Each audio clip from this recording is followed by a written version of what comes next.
Mga katropa, alam mo ba na ang DWDD 1134 kHz AFP radio ay ang opisyal na radio station ng Sandatahang Lakas ng Pilipinas na binubuo ng Army, Navy at Air Force na siyang maghahatid sa inyo ng mga balita mula sa ating Armed Forces at iba pang impormasyon. Mga katropa, hanapin at ilike kami sa Facebook, Twitter at YouTube.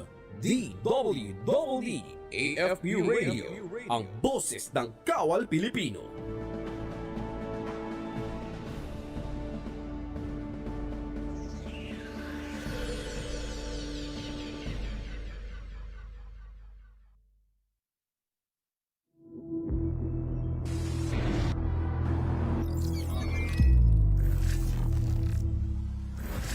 We are your Philippine Air Force. 74 years of existence. Perhaps you have heard our stories.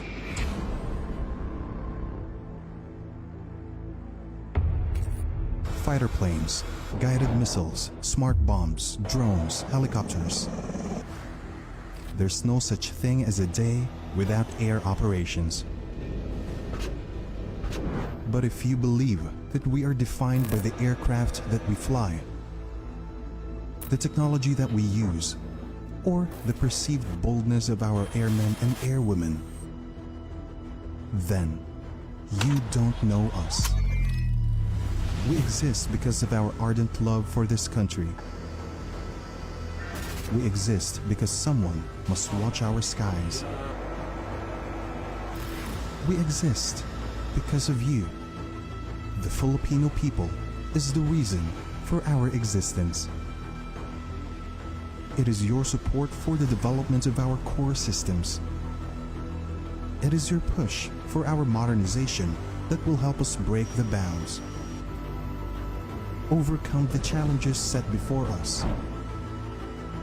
The engine that will push the limits towards the edge of the envelope. We are glad to be in the service for the Filipino people. We swore and pledged to fulfill our duties and, if necessary, pay the ultimate sacrifice. This is your Philippine Air Force, serving with diwa, galing, at malasakit.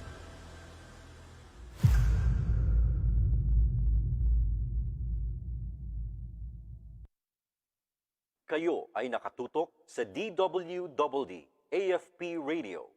Kami po ay kasapi ng KBP, Kapisanan ng mga Broadcaster ng Pilipinas. Ito ang DWDD 1134 kHz AM. Balita, impormasyon at musika. Ito ang DWDD AFP Radio, boses ng Kawal Pilipino.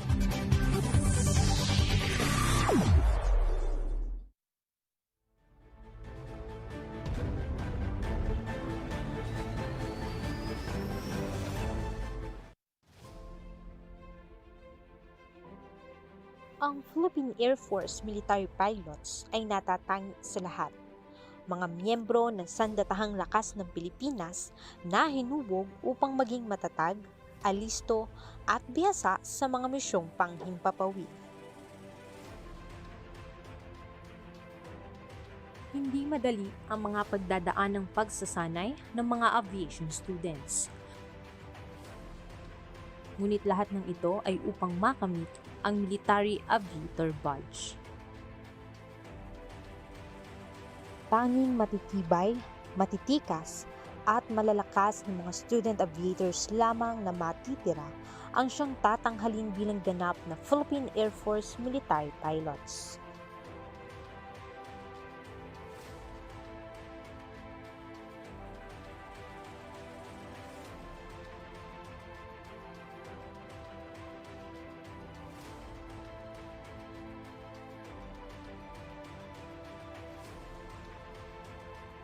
The mission of the Philippine Air Force Flying School is to train officers to become a pilot of the Philippine Air Force.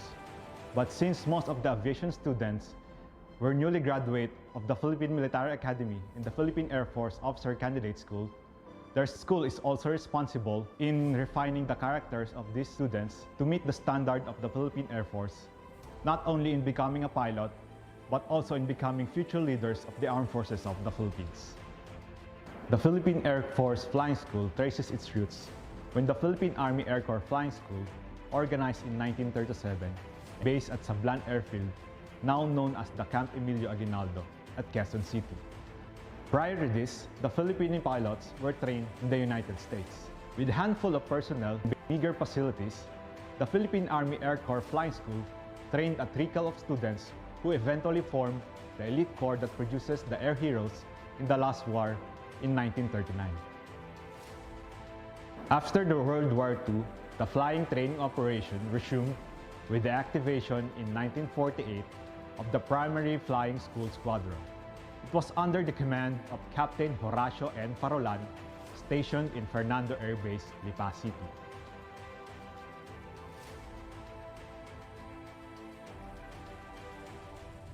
In 1951, the 102nd Pilot School Squadron in Florida Blanca was transferred to Fernando Air Base. And later, the 103rd School Squadron was activated to handle military and academic portions of the curriculum as well as the administration of the aviation cadets.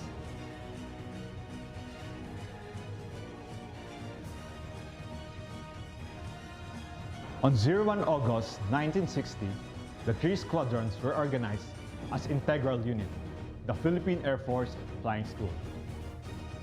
Henceforth, the school was operated under the supervision of the school commandant who controlled the Department of Academics, Military, and Flying Training to implement the officer training program.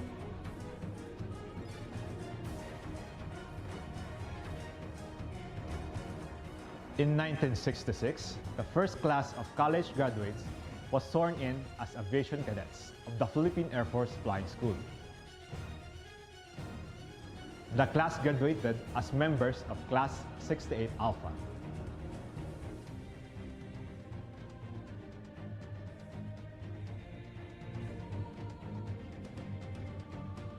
From there, the Philippine Air Force Flying School continued to train military officers graduated from the Philippine Military Academy and the Philippine Air Force Officer Candidate School. The vision of the school is to become a professional, competent, and well-equipped flying school responsive to the needs of the Philippine Air Force.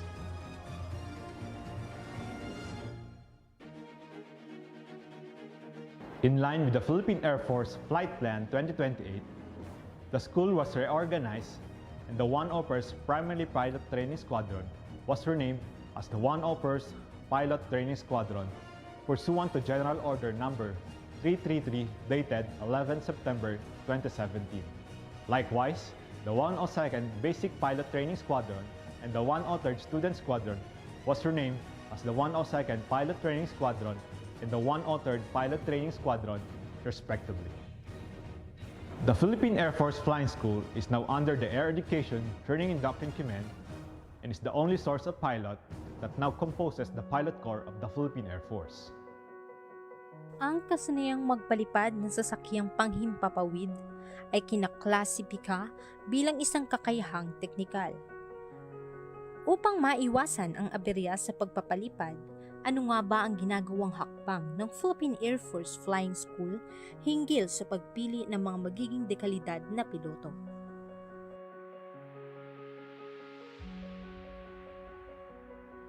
Ang pagpapalipad po ng eroplano is a very technical skill.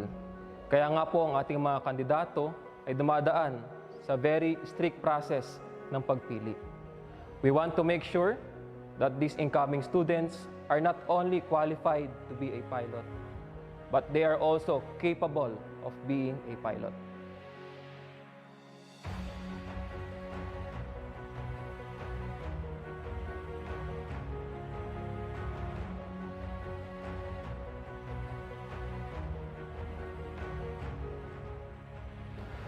Dito po sa Philippine Air Force Flying School ay sinasala po namin mabuti ang ating mga nagiging estudyante mula sa mga hanay ng batang opisyal ng Philippine Air Force. Isa sa mga qualification ay dapat ikaw ay isang regular o reserve officer ng Philippine Air Force. Karamihan po sa mga nagiging estudyante namin ay mga graduate ng Philippine Military Academy, Philippine Air Force Officer Candidate School, at yung mga galing ng Foreign Service Academy. We have 3 major examinations during the selection process. First is the physical and medical examination, na kung saan tinitignan ang pangkalahatang kondisyon ng katawan, particularly sa mata, sa tenga, sa puso, asthma, o anumang sakit na makakaapekto sa kanilang training or sa pagpapalipad ng eroplano. Next po is yung physical fitness test, na kung saan ito ay isa sa mga standard na binibigay sa pagiging sundalo, lalo na sa pagiging piloto.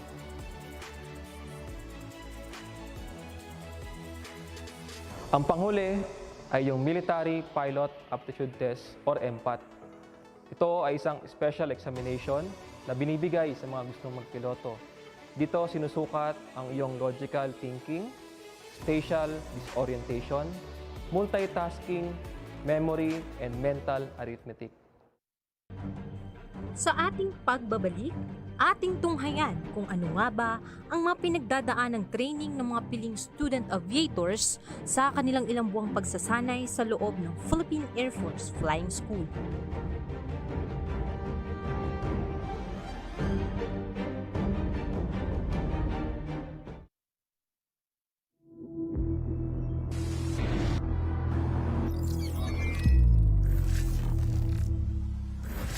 We are your Philippine Air Force. 74 years of existence. Perhaps you have heard our stories.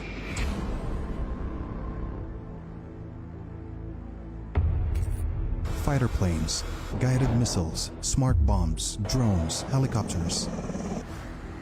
There's no such thing as a day without air operations. But if you believe that we are defined by the aircraft that we fly, the technology that we use, or the perceived boldness of our airmen and airwomen, then you don't know us. We exist because of our ardent love for this country. We exist because someone must watch our skies. We exist because of you. The Filipino people is the reason for our existence. It is your support for the development of our core systems. It is your push for our modernization that will help us break the bounds, overcome the challenges set before us. The engine that will push the limits towards the edge of the envelope. We are glad to be in the service for the Filipino people. We swore and pledged to fulfill our duties and, if necessary, pay the ultimate sacrifice.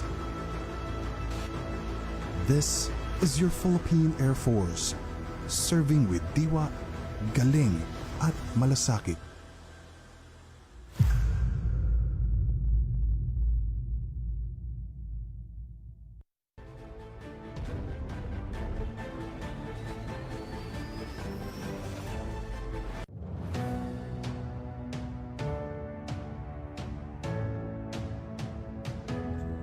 Hindi biro ang pinagdadaanan upang maging isang ganap na military pilot.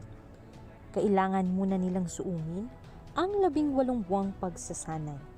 At lahat ng yan ay nagsisimula sa Fernando Air Base sa lalawigan ng Lipa City, Batangas, na kung saan siya rin naging tahanan ng 100 training wing na siyang responsable sa pagsasanay ng mga Philippine Air Force personnel sa hinaharap, mapa-opisyal man o enlisted personnel. So our students undergo military pilot training from one squadron to another.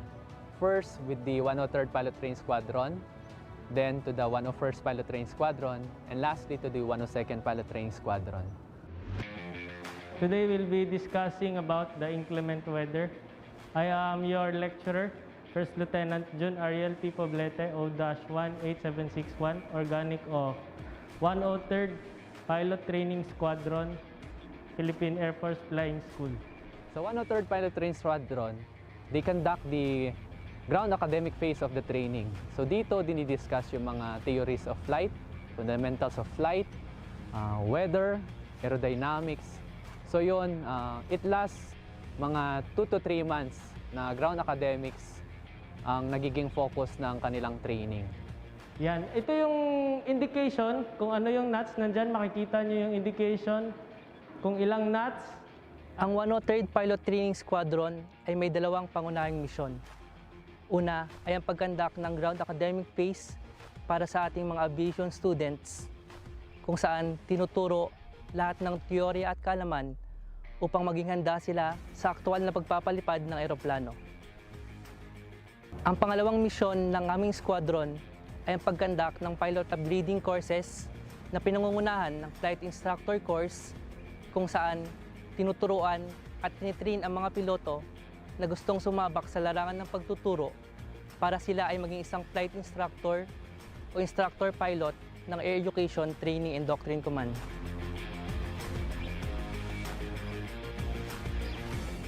Sa phase na ito, tinuturo ang jungle environment and survival training upang ihanda ating mga piloto kung sakaling mag-land sila sa kagubatan na setting. Tinuturo dito ang iba't ibang techniques para sila ay mabuhay sa kagubatan, halimbawa na lang ang paggawa ng tirahan, paggawa ng apoy at paghahanap ng kanilang makakain.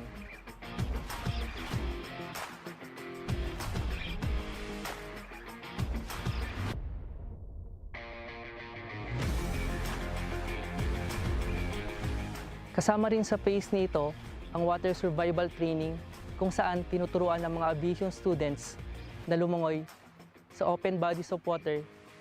Halimbawa magkaroon ng aktual na emergency at mag-land sila sa dagat.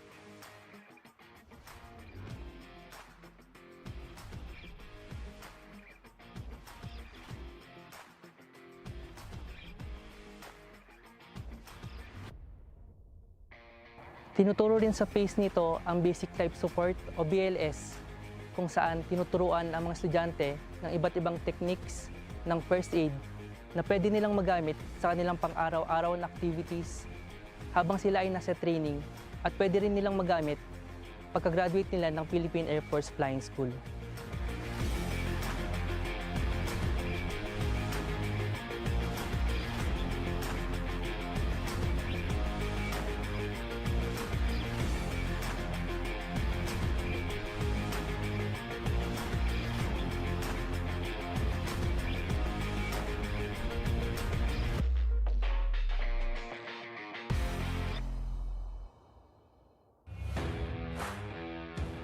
Here in 103rd Pilot Training Squadron, our instructor pilots prepare us through giving us ground academics, which covers the basic and the theories of flying, including also the discussion about the aircraft that we have, the T-41. So the 103rd Pilot Training Squadron, or the Ravens, has molded me into a much better individual since the first day I came here. We've been taught with basic skills such as basic life support, 1-mile swim, jungle environment survival training, which are very essential as pilots because the Philippines is an archipelago where it's surrounded by massive amounts of water, where if hopefully we don't crash in the ocean, that is where we will be applying our basic skills in our 1-mile swim. It's a skill that we learn, but hopefully we never ever get to apply.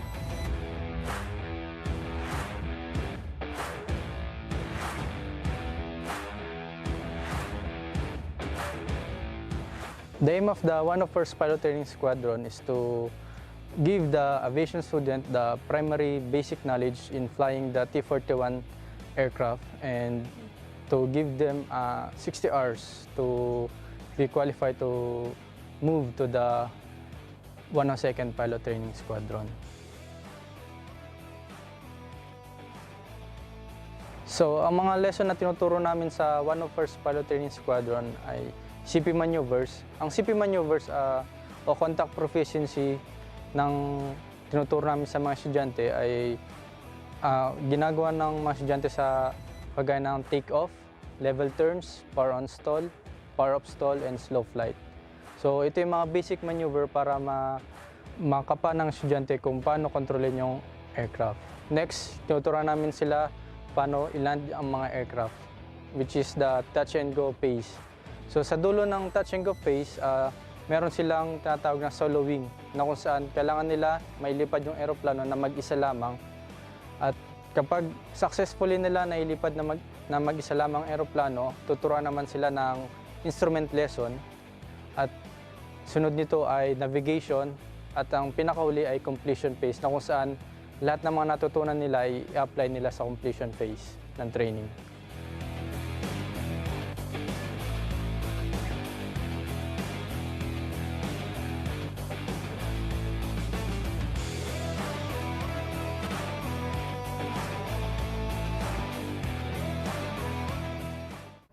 Right control check, right, look to the right aileron up, left aileron down, look to the left aileron up, right aileron down.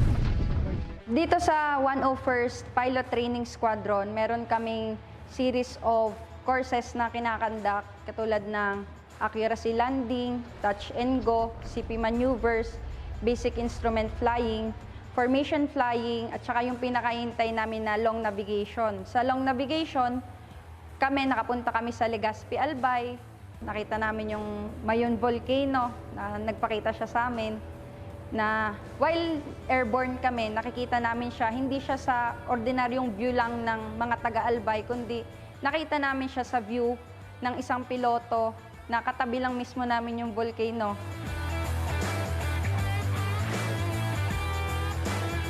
Bit-bit ang mga aral at karanasan mula sa mga naunang yugto ng pagsasanay. Ang mga student aviators ay tutungo na sa susunod at pinakahihintay na kabanata nila sa pagpasok sa Philippine Air Force Flying School, ang malipat sa 102nd Pilot Training Squadron. Dito na magsisimula ang kanilang aktwal na pagsakay at pagpapalipad ng sasakyang panghimpapawid.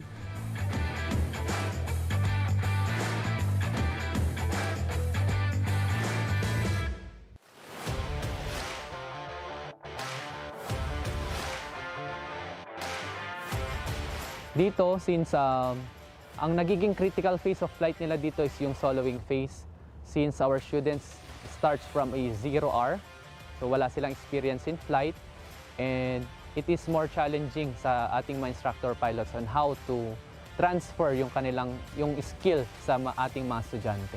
Going to the 102nd Pilot Training Squadron, once they complete all the requirements or yung requirements for the flying phase on those two squadrons, pupunta na sila sa 102nd Pilot Training Squadrons.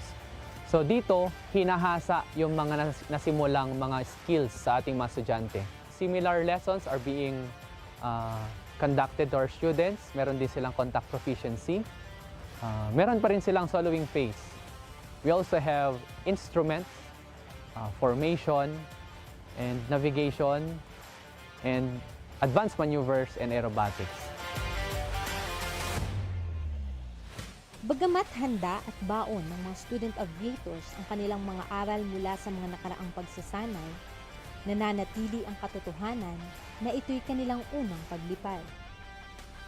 At hindi maiiwasan ang makaramdam ng samot-saring emosyon.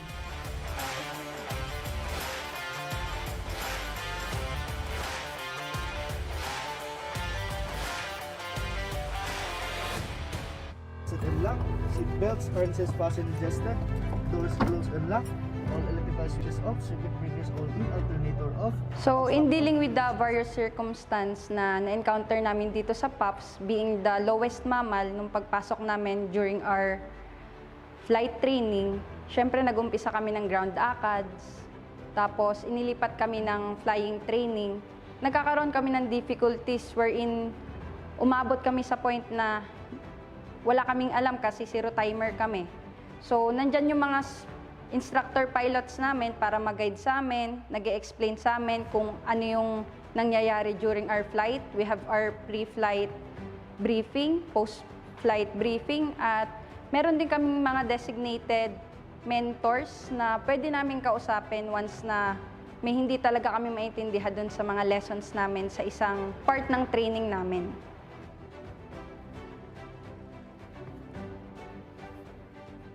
So, yung first flight ko, though I am equipped in my knowledge, ganun, marami akong na-realize na I need to improve myself. So, improve my physique ko kung dapat kaya kong lumipad, yung knowledge ko, dapat alam ko yung gagawin. Siyempre, pag ikaw yung may hawak ng airplane, hindi ka nahilo kasi alam mo ikaw yung nagdadrive eh.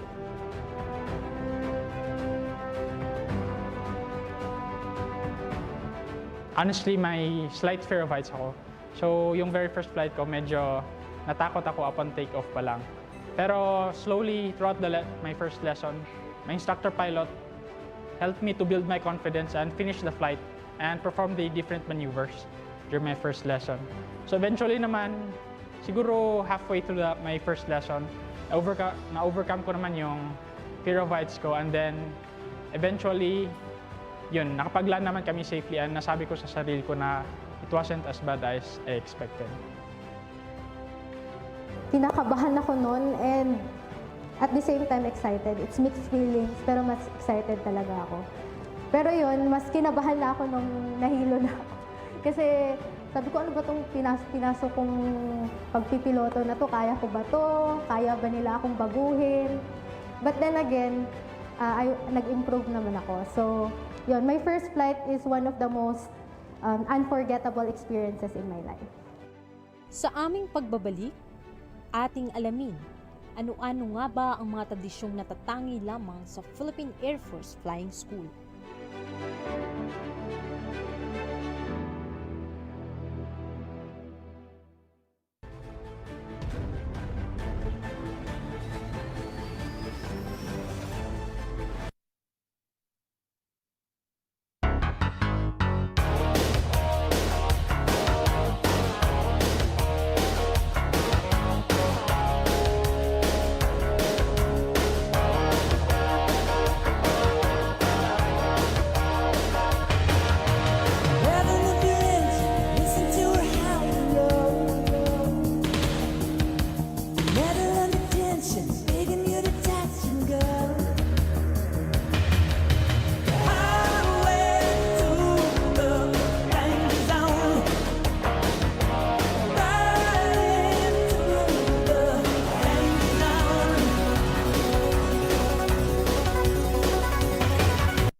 We are your Philippine Air Force. 74 years of existence. Perhaps you have heard our stories.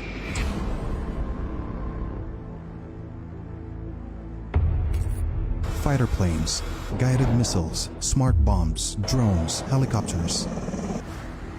There's no such thing as a day without air operations.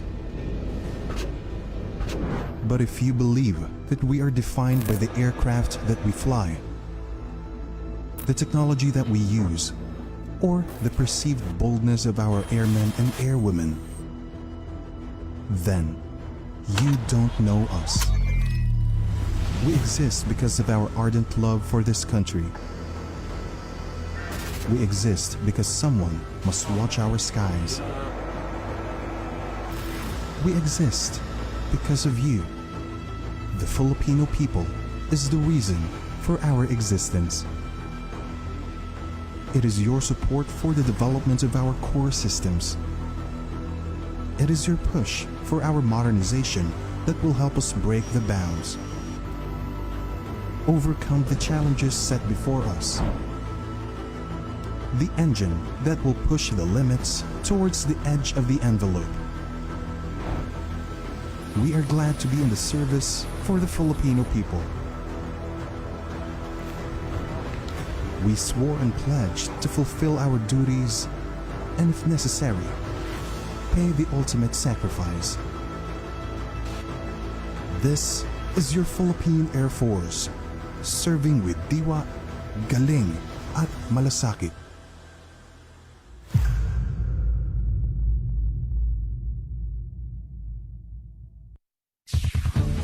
Ito ang DWDD 1134 kHz AM. Balita, impormasyon at musika. Ito ang DWDD AFP Radio. Boses ng Kawal Pilipino.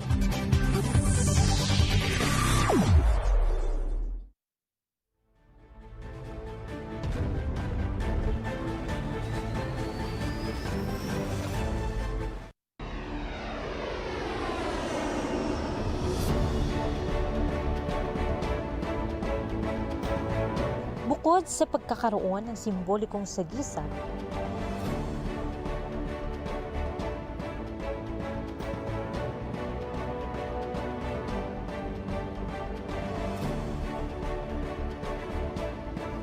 ang Philippine Air Force Flying School ay kilala bilang isang institusyon ng buong Sandatahang Lakas ng Pilipinas.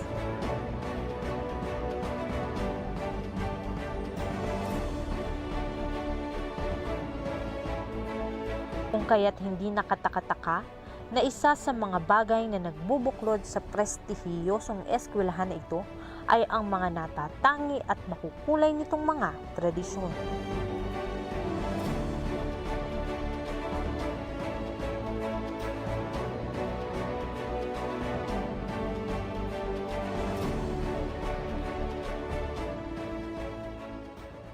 Number one is the reception rites. So pagkatapos nila sa 101st Pilot Training Squadron, meron tinatawag na crossover from the 101st going to the 102nd. So this reception rites is just to formalize or a ceremony na they are now ready to take another challenge, which is to fly SF-260 Marquetti as part of their or as their training platform in the basic phase of their military pilot training.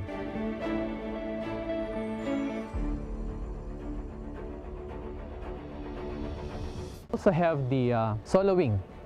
So sa soloing, merong tradition that our students will be dunked sa ating dunking pool. So this symbolizes an achievement sa part ng ating mga students because napakahirap nga naman mag-solo ng isang aircraft. So, yung very first na madadunk ang mga estudyante natin dito sa 102nd Pilot Training Squadron is during the soloing phase of their training. So, yung dunking pool natin is, dinadunk natin yung mga estudyante dyan every time they achieve a milestone in their training. So, marami. So, first is their soloing phase, and yung next na dunking na naman nila is during their completion phase, which is on that completion phase, meron na naman tayong isang tradition, which is the bailout run. So, yung pagtakbo from the end to end of the taxiway is a memorable experience sa ating mga estudyante. That symbolizes na tapos na yung training phase nila, yung flying training phase ng kanilang military pilot training.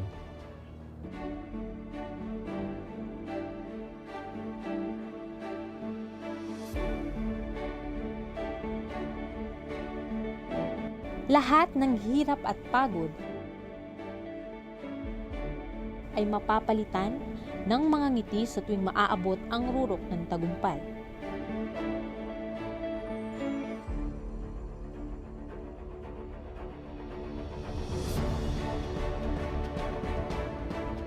Kaakibat ng tagumpay ang mga pinagdaanan ng mga magiging piloto ng pwersang panghimpapawid ng Pilipinas.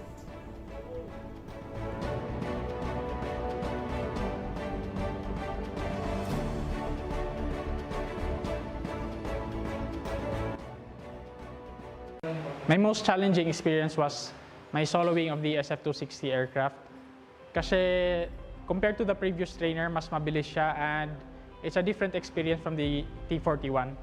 So, ako mismo, I had to perform 3 go-arounds in order to successfully land the aircraft. Pero in retrospect, I think I did the safe thing because once alam mo na hindi na safe yung approach mo, so it's better to perform a go-around than continue to land in an unsafe manner. So for me, that was my most challenging and rewarding experience.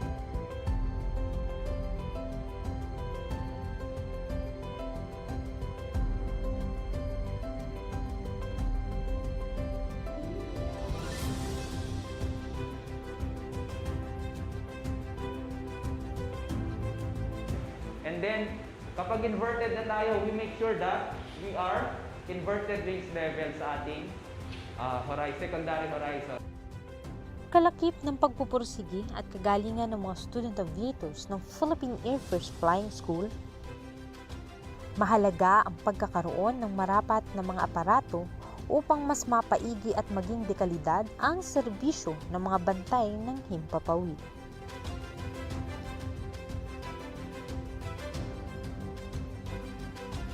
Sa ipinakitang kagalingan ng ating mga kasundaluhan, paano nga ba nila nililinang ang kanilang mga sarili?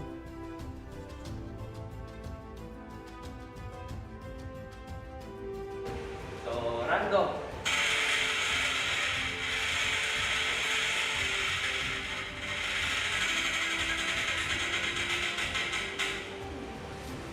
Okay. Simulated force landing. Okay, Lieutenant Masano, please recite the procedures. May refer to the checklist descent to 60. Force landing is performed by number 1, attaining a glide speed of 90 knots.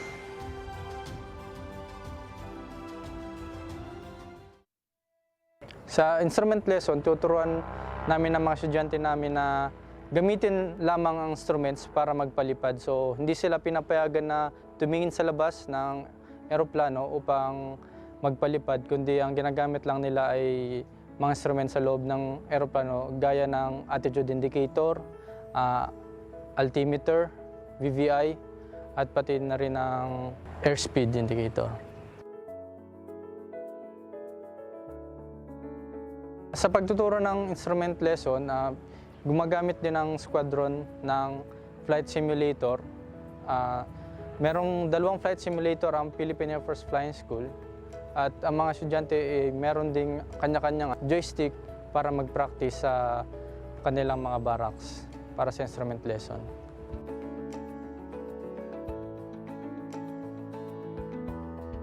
So the flight simulator room consists of 2 flight simulators. First is the Frasca flight simulator, and secondly is the Aguila flight simulator. Isang mahalagang instrumento ang flight simulator para sa ating mga student aviators.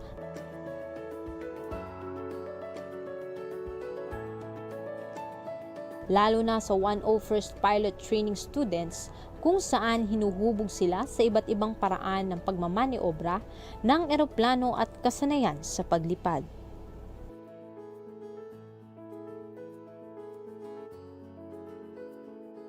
Kung ito pong Frasca Flight Simulator, pag i-compare dun sa T41, ay halos pareha siya. Sa instrument panel, sa flight controls, nasisimulate naman yan yung halos eksakto na nangyayari sa T41. Except yung, yung motion, hindi naman siya gumagalaw eh. But yung nagagaya niya na lesson, such as engine starting, run up, take off, pag-perform ng traffic pattern and landing is kayang isimulate ng Frasca Flight Simulator, pati yung instrument flight. So in general, kumbaga very realistic din yung flight training if nagagamit itong Frasca Flight Simulator.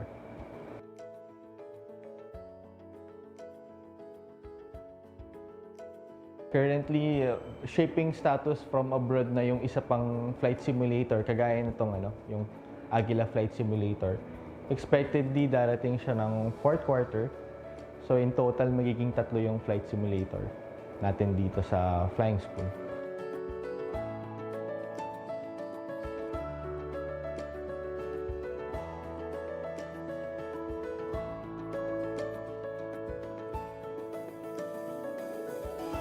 Isa rin sa mahahalagang isasaalang-alang ay ang kaligtasan ng bawat piloto upang mapanatili ang seguridad sa bawat misyon na kakaharapin.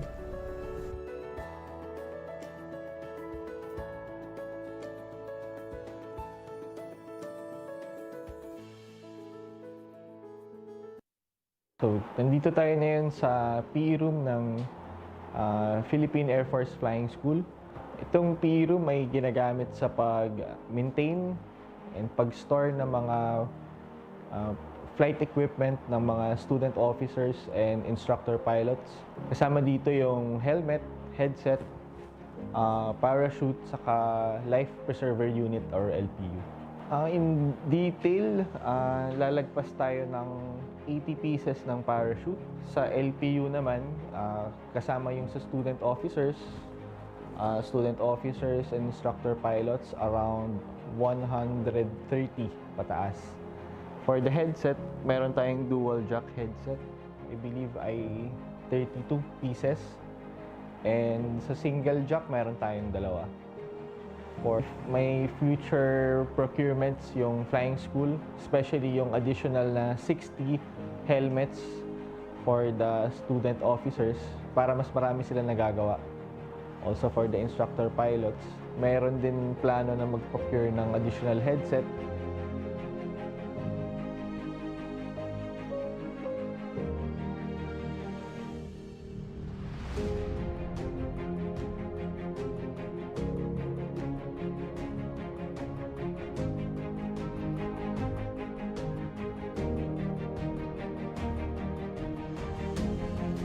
Sadyang nakakagalak na makapagbigay ng karangalan sa iyong pinagmulang paaralan.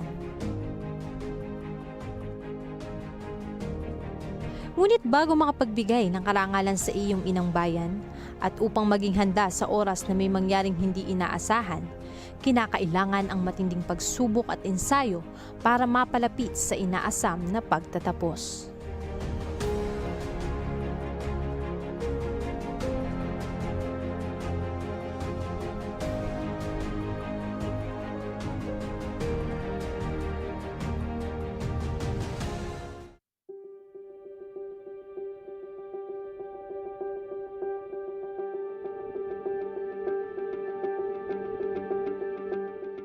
Ni Chair, we will simulate the Coriolis effect. So sabi nga, in Coriolis, the illusion occurs when there is a stimulation of two semicircular canals, which give false sense or rotation in the third canal. And this results to illusion in a tumbling sensation.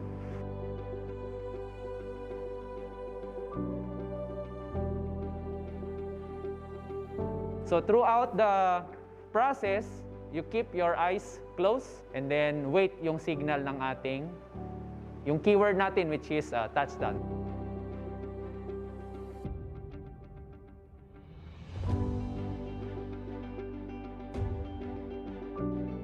This is to check kung paano mag-recover ang isang estudyante sa kanyang Coriolis effect.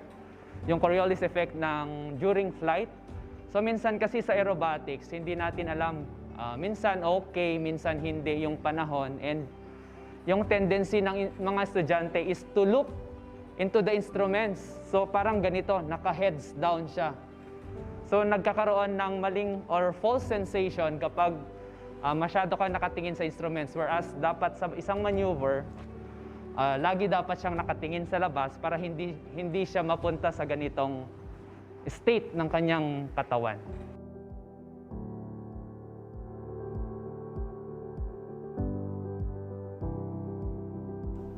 Sa bawat pinagdadaanan na hirap,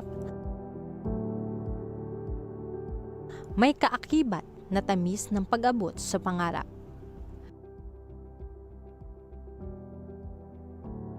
Nandito tayo ngayon sa Philippine Air Force Flying School Alumni Hall. Makikita dito yung mga iba't ibang awardees per class na nagtatapos sa flying school, kagaya ng Macmeeking Awardee, number 1, Rivera Awardee, nakapaskil sila doon. Engraved yung pangalan nila sa bawat wall na nakalagay dito sa Alumni Hall. Nandito rin ang iba't ibang klase ng nagtatapos sa flying school, from yung earliest class nung early 1900s hanggang present day, nandito sila. Pati rin yung class crest and class flag ay nandun sa bandang likod ng Alumni Hall.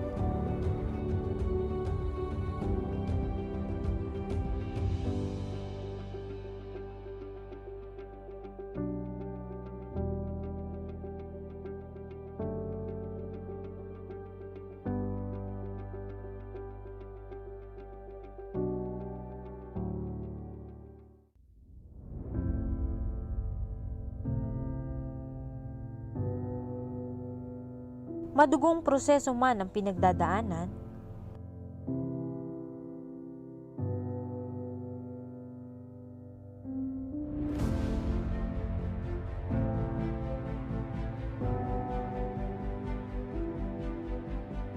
lahat kinakaya para sa pangarap at inang bayan. Pangarap na balang araw ay sila na rin mismo ang magmamaniobra ng sarili nilang manobela. Nang walang alinlangan, takot at pangamba.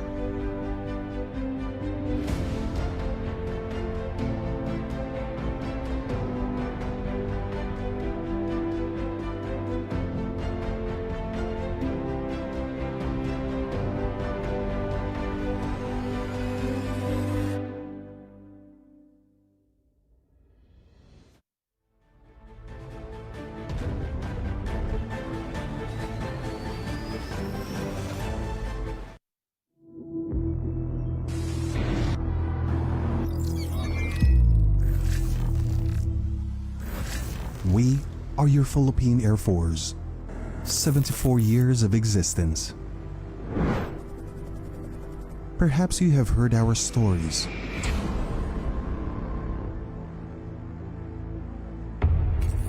Fighter planes, guided missiles, smart bombs, drones, helicopters.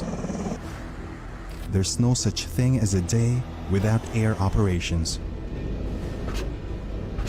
But if you believe that we are defined by the aircraft that we fly, the technology that we use, or the perceived boldness of our airmen and airwomen, then you don't know us. We exist because of our ardent love for this country. We exist because someone must watch our skies. We exist because of you. The Filipino people is the reason for our existence. It is your support for the development of our core systems. It is your push for our modernization that will help us break the bounds, overcome the challenges set before us. The engine that will push the limits towards the edge of the envelope. We are glad to be in the service for the Filipino people. We swore and pledged to fulfill our duties and, if necessary, pay the ultimate sacrifice. This is your Philippine Air Force, serving with diwa, galing, at malasakit.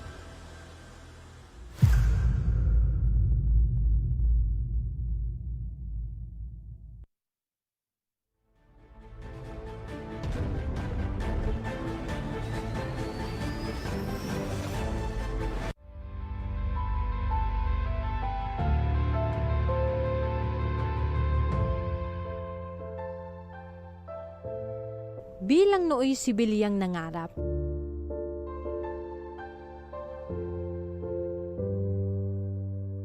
at ngayon kabilang na sa hanay ng Sandatahang Lakas ng Pilipinas, maraming bagay ang kanilang isinakripisyo at hanggang sa kasalukuyay patuloy na isinasakripisyo.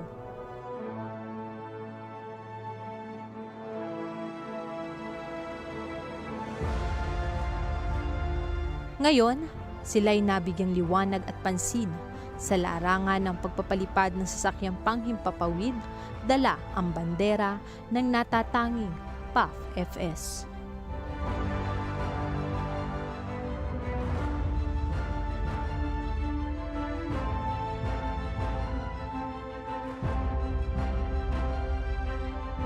Sa atin pong mga estudyante, bilang inyong commandant, ako ay nag-i-encourage sa inyo na pag-igihan niyong mabuti ang inyong pag-aaral bilang mga student officers of the Philippine Air Force Flying School.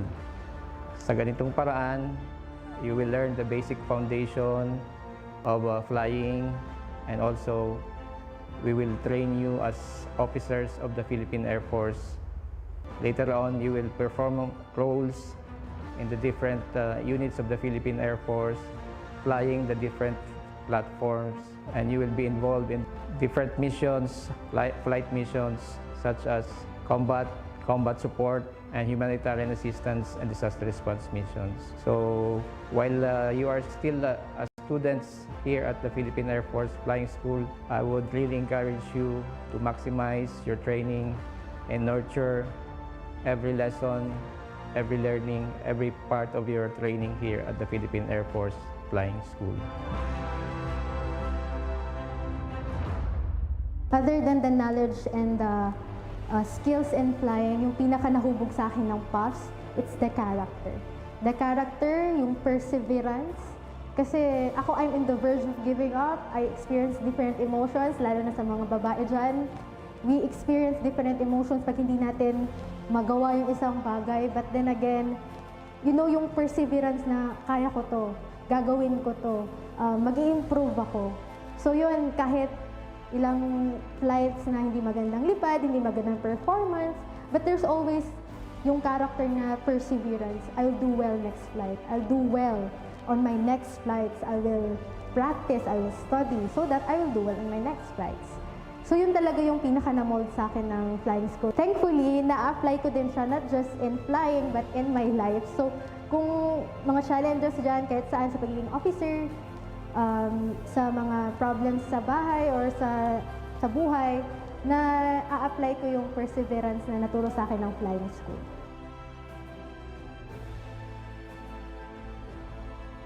Being part of the uniform service, dun pa lang napakaswerte na namin. We are more than privileged. Then, tinitingnan ko yung sarili ko as a bigger part of the Philippine Air Force. Kasi in the future, lahat ng mga piloto na hinubog dito sa Philippine Air Force Flying School, sila din yung mamumuno sa atin pagdating ng panahon sa Philippine Air Force as a whole. So, we are truly privileged.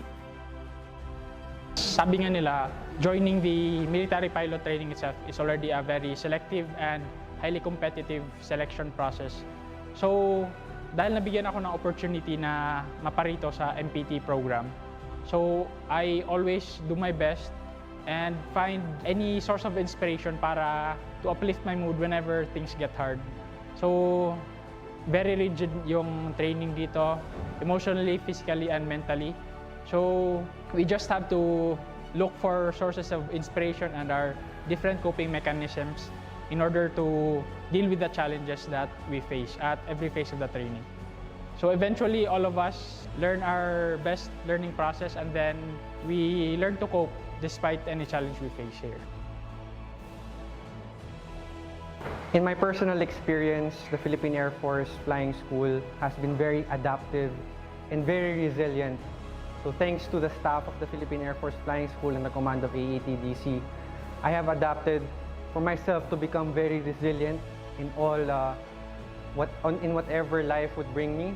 The challenges, for example, COVID, for example, the challenges brought by Taal and all the necessary adaptations, the dynamism that was brought, that was necessary for the Philippine Air Force Flying School to exemplify. So that's one, resilience. And number two is excellence. As a student officer, it's very competitive here in the Philippine Air Force Flying School. So I myself, I'm very self-competitive. Each flight, I would like to beat my own standards. So it's those two, resilience and excellence, are the two values that Philippine Air Force has inculcated into myself that I would bring towards my career in the Philippine Air Force.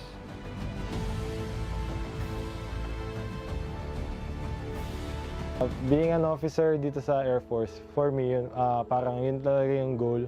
Tapos, yung una, I didn't know na qualified ako maging student pilot. So for me, bonus na lang din to. Mahirap siya pero never pa naman naisip ko na mag-quit kasi before my mother died, parang sabi niya gusto niya na maging pilot ako. So I'm doing this all for her.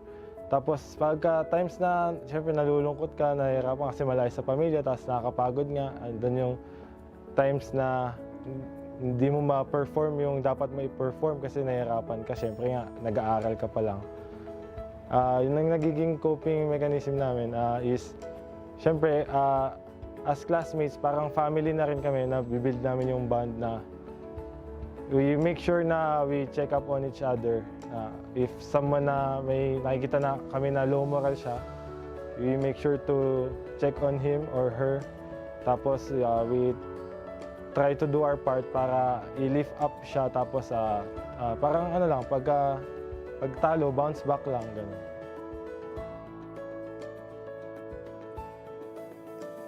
Being given the opportunity para maging student pilot or maging pilot sa Philippine Air Force is such an honor for me, syempre para sa iba din. Kasi Philippine Air Force, syempre it's part of the country, our history.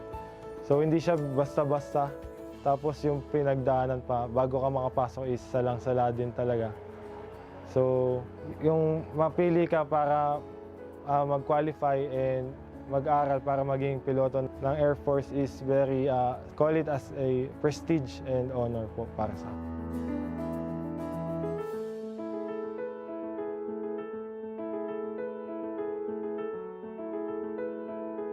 Itong training na to, itong pagiging piloto is unang-una inaalay ko sa mother ko na sumalangit na last year lang.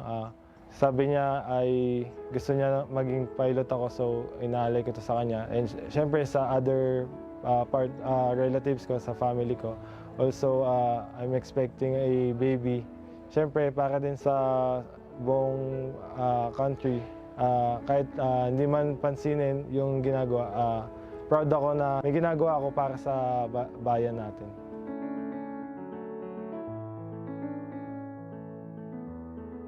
So now that I'm here in the Philippine Air Force Flying School, I've known that I've encountered lots of obstacles, especially during the medical and physical part of the exam, and that many applicants have failed and gone through a wall that they can't overcome anymore. And now that I'm here, I'm very thankful that I'm learning from a very prestigious flying school of the Philippine Air Force, honing my skills, improving them, and hopefully become a future pilot of the Philippine Air Force to serve my country and do my best for my fellow men and return it all to God.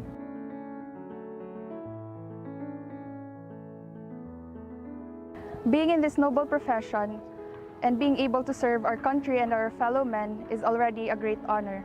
But what tops it the most is being here in the flying school as one of the few selected to undergo the military pilot training.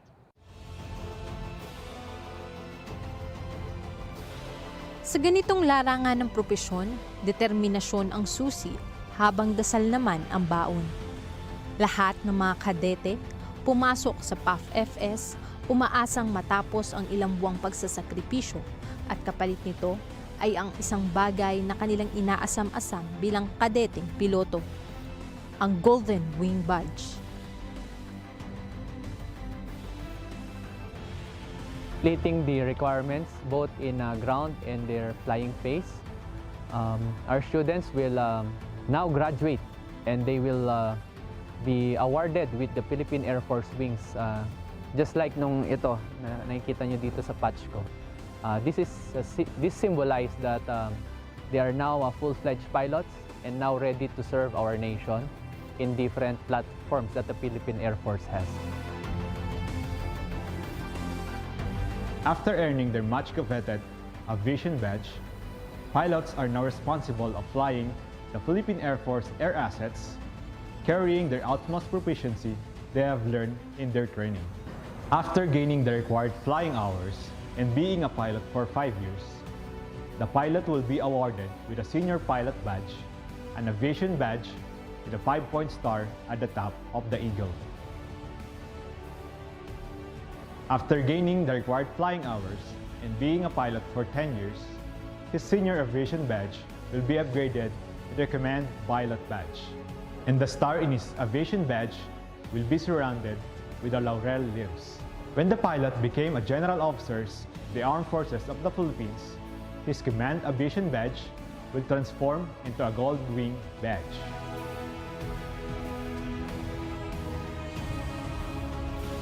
Sa ating pong publiko na nagsusupport po sa Armed Forces of the Philippines, in particular to the Philippine Air Force. I would like to thank all of you for your constant support to the mission accomplishment of the Philippine Air Force, in particular the Philippine Air Force Flying School. So the Philippine Air Force Flying School was formally established in 1960. From that on, up to this time, we continue to produce pilots for the Philippine Air Force. So kung kayo po ay interesado, may mga kamag-anak po kayo na interesado na mag-join ng Philippine Air Force at maging isang piloto, kayo po ay inaanyayahan ko na pumunta po sa mga recruitment centers ng Philippine Air Force at maging isang sundalo o kaya maging isang opisyal at mag-train para maging isang piloto. So, nandun po ang mga qualifications ng ating pagiging sundalo o kaya pagiging opisyal ng Philippine Air Force. And I would encourage you to be part of this organization and join the noble profession of arms as an officer and a pilot of the Philippine Air Force.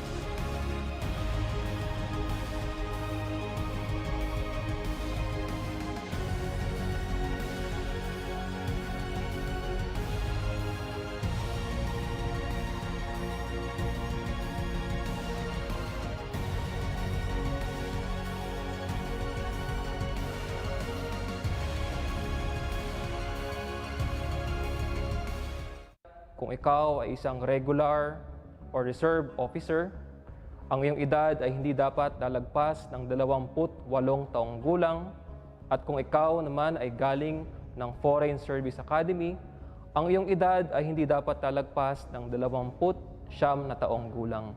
Pagdating naman po sa ating height requirements, ang ating minimum ay 5 feet and 2 inches at ang ating maximum ay 6 feet and 5 inches. Ikaw din po dapat ay hindi naging estudyante at tatanggal sa Philippine Air Force Flying School. At panghuli, ikaw ay dapat nakatapos ng iyong Basic Air Force Officer course. Ang Philippine Air Force Flying School ay malaki po ang katungkulan na ginagampanan bilang isang unit ng Philippine Air Force. Ang Philippine Air Force Flying School po ay binigyan ng tungkulin na mag-train ng mga piloto para sa Philippine Air Force. So medyo mabigat po ang aming responsibilidad na ginagampanan, kaya po pinagbubuti ng Philippine Air Force Flying School na ibigay sa ating mga student officers ang basic foundation sa paglipad at ituro sa kanila ang core values ng Philippine Air Force para sa ganon ay pag-graduate nila dito sa Philippine Air Force Flying School ay dala-dala nila ang mga natutunan nilang basic foundation, particularly in flight operations and also in consideration of safety, kasi po ang safety po ang emphasis ng aming training dito sa Philippine Air Force Flying School.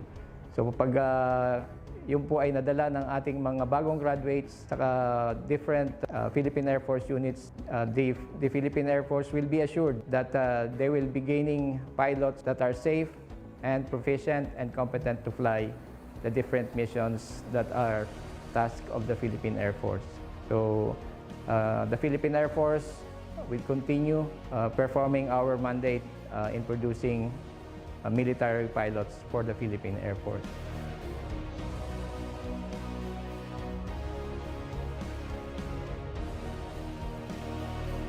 Kumupas man ang mga litrato dala ng panahon, mabakbak man ang pintura sa mga istruktura at pasilidad na nakatayo na mula pa noon.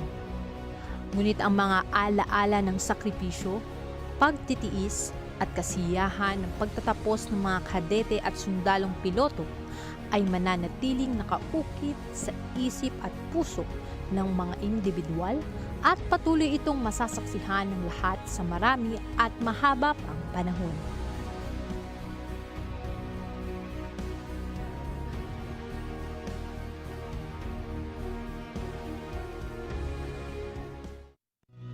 Ang inyong kawal, magtatapos sa inyo ang sandigan ng mamamayang Pilipino. kagitingan, katapatan, kabayanihan, taglay ng kawal nyo.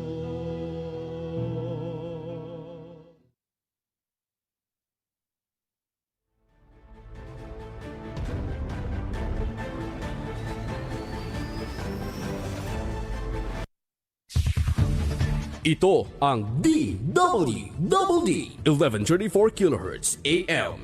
Balita, impormasyon at musika. Ito ang DWDD AFP Radio. Boses ng Kawal Pilipino.